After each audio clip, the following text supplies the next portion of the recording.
سیاهی های روی این کاغذ رد پای یک درد است، دردی که فریاد برمی آورد.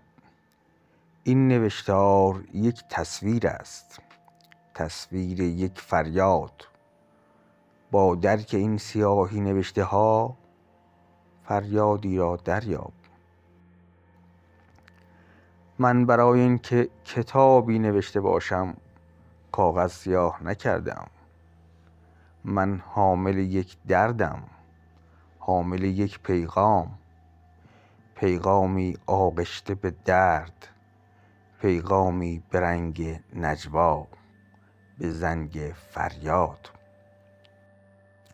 فریادی در سکوت کلام و کلمات، فریادی که هرگز از جنس و روی نیاز نیست، داد و هوار نیست، واویلا و واویلتا نیست. نجواهای کتاب همان زمزمه هایی است که آهسته آهسته با سکوت فریاد می سازد و اگرچه این فریاد از درد می گوید ولی ارمغانش رستگاری است، کامیابی است، شادمانی است.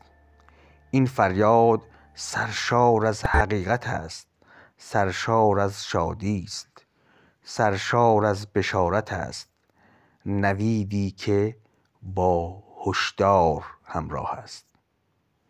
این فریاد جهانگیر است.